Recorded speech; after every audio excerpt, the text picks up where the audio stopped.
So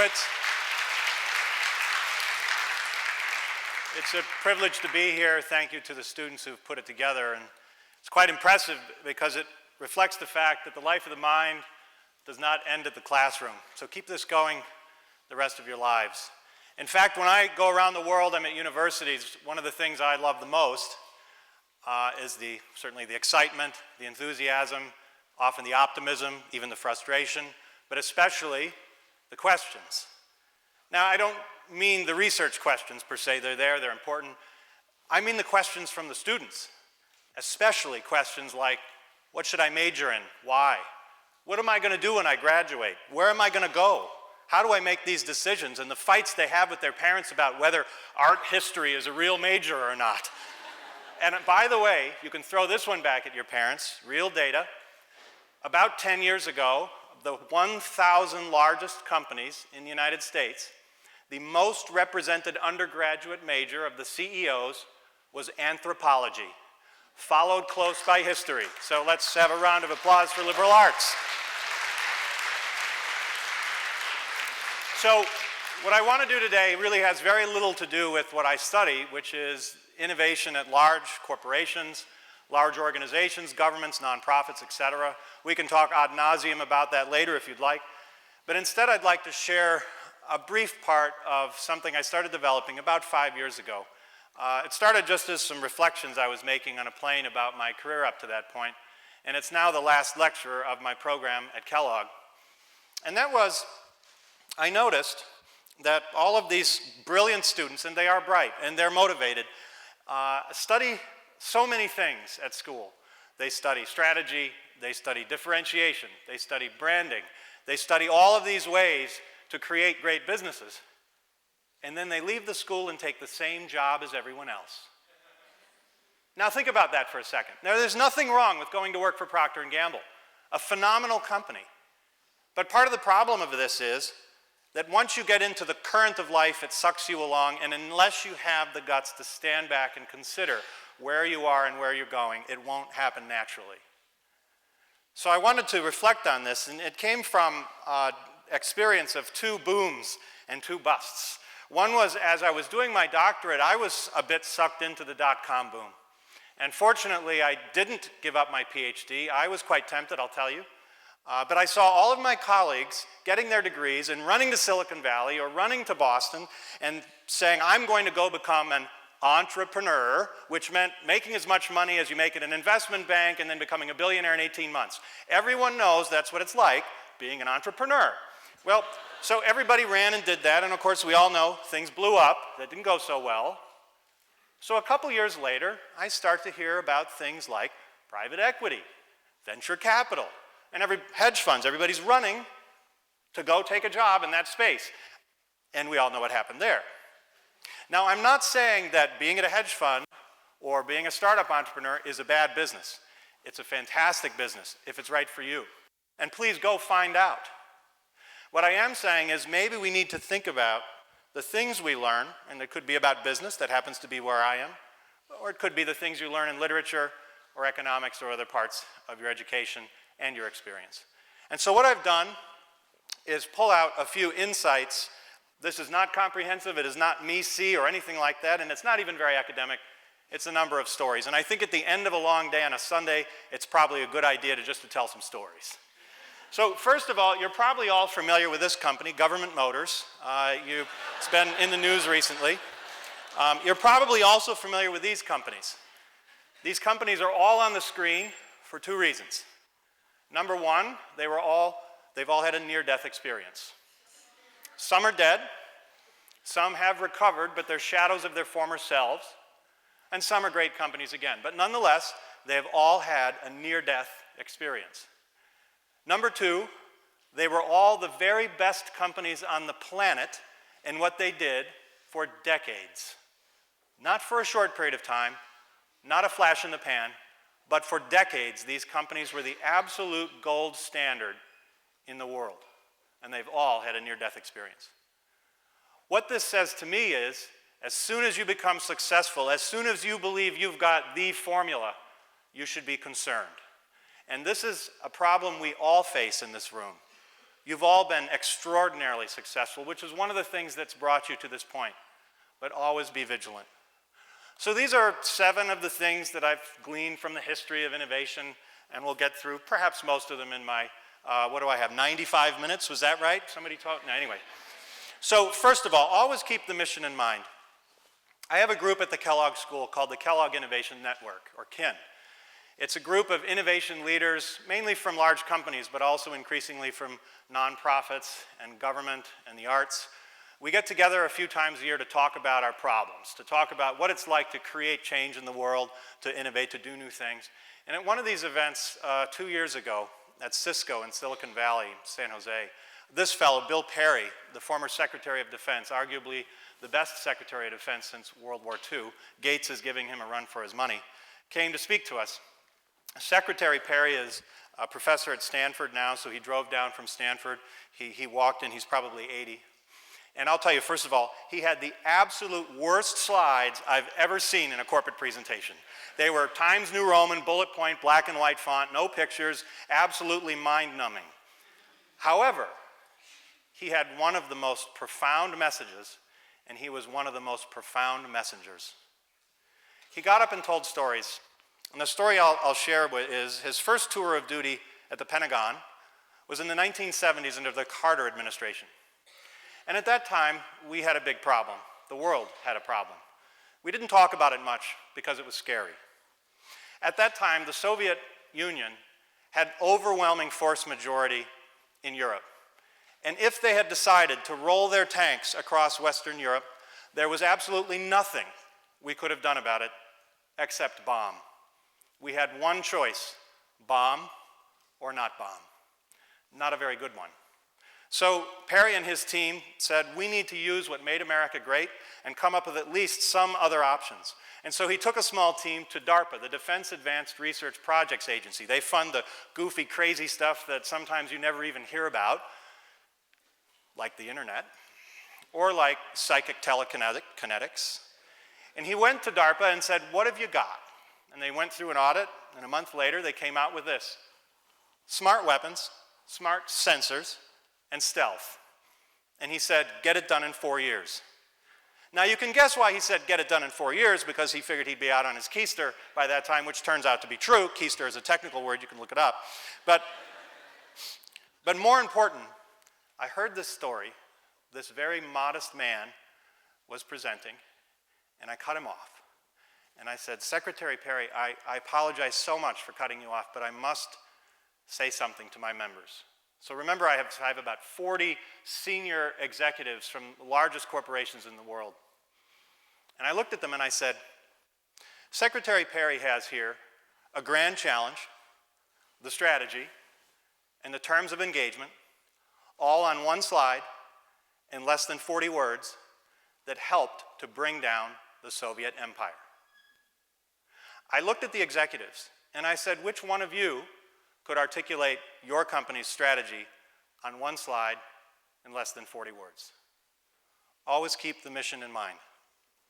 Second, I mentioned my love for questions earlier, and we had some conversations at lunch. The one about art history was a real question.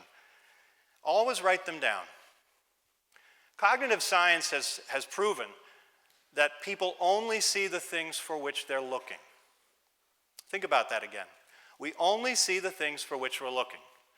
Now, this is an evolutionary adaptation. There are so many data points in the universe hitting us at any given moment, there's absolutely no way we could evolve a brain that could process every possible permutation of those data. And so therefore, we've evolved to identify the things in our environment that confer or could confer an advantage. And so let me use a story to illustrate this.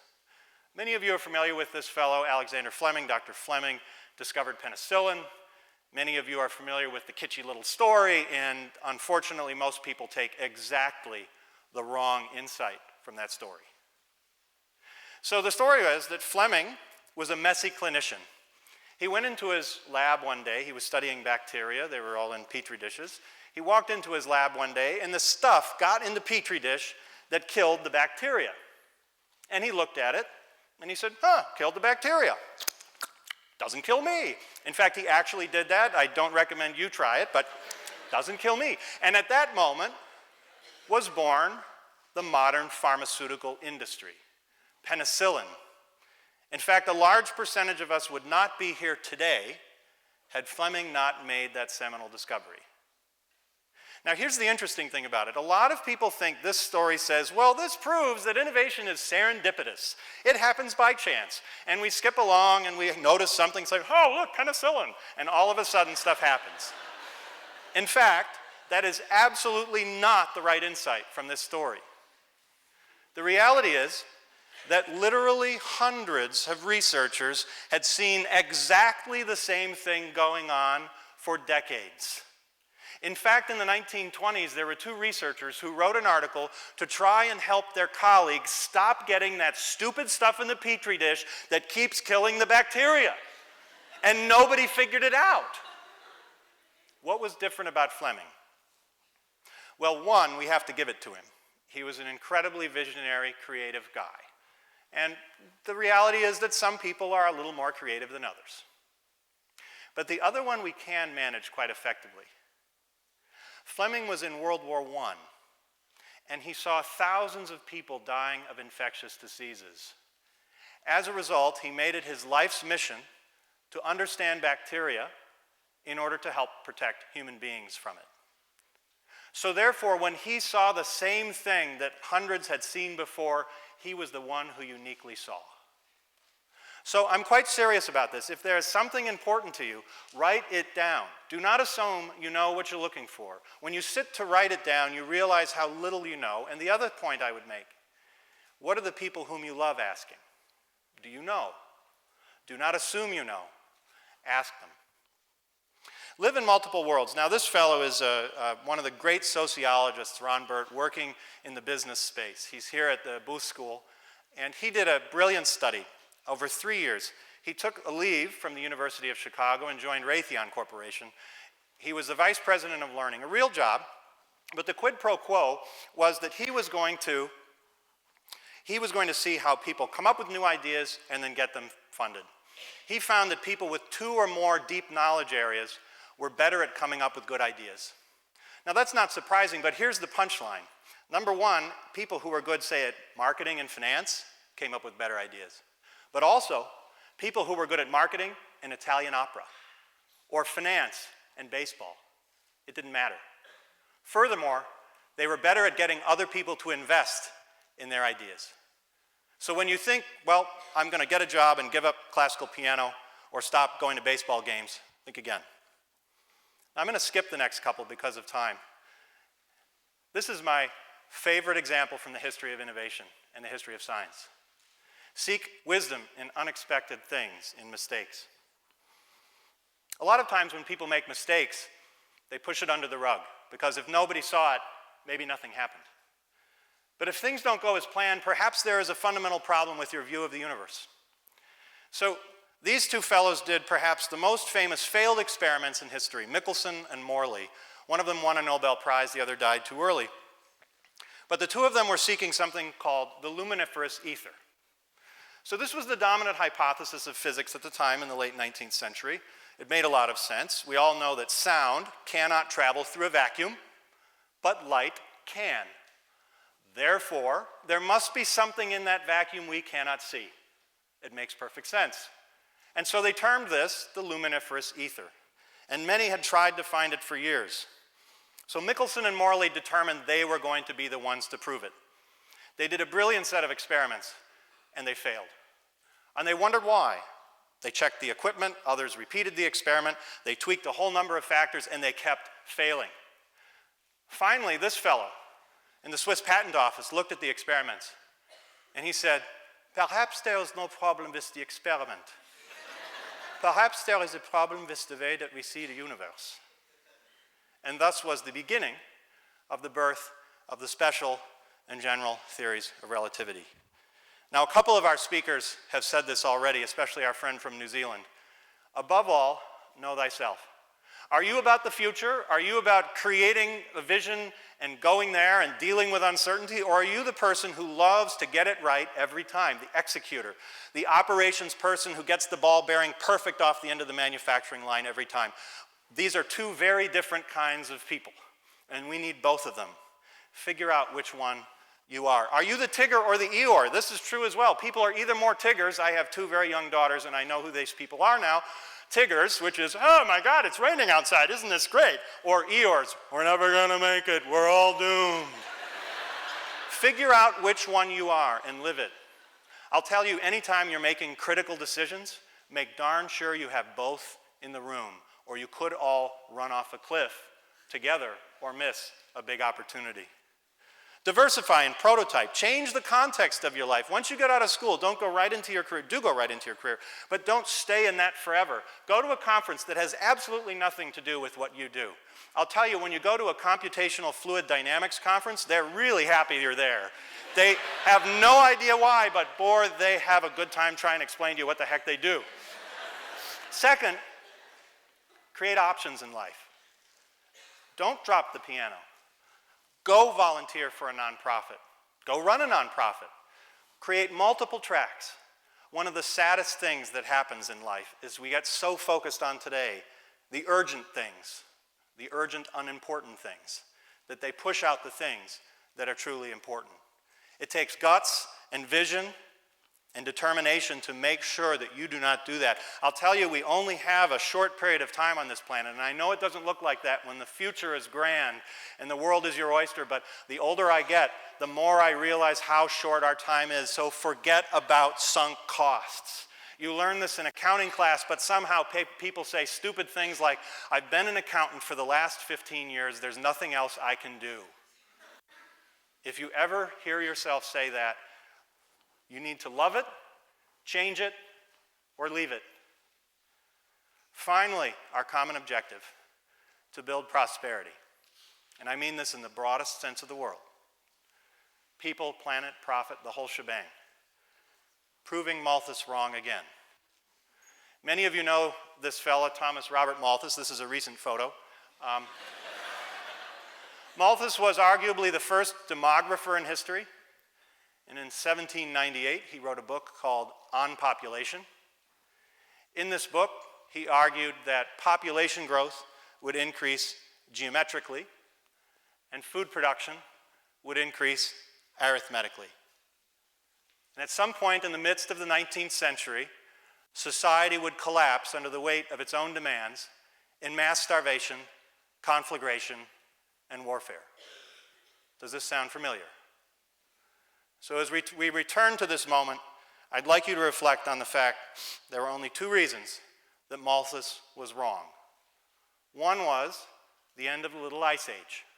He could have known nothing about this, but there was an ice age. It ended. Food production increased in Europe, US, Latin America. But that was not nearly enough to get us to 6 billion people on the planet, going to 9 or 10 billion people in our lifetimes. The only other reason Malthus was wrong was innovation. Innovation driven by businesses trying to serve the needs and wants of other businesses, of consumers, the marketplace trying to do more with less, as it does over time. It is not perfect. Governments attempting to provide better governance, provide the environment that Jonathan talked about to enable people to go out and build the future visions that they have. And I will say, at one of the greatest institutions on the planet, in the most prosperous moment in history, in the most prosperous country, arguably still, in that context, what can you do? Who will you become? Thank you very much.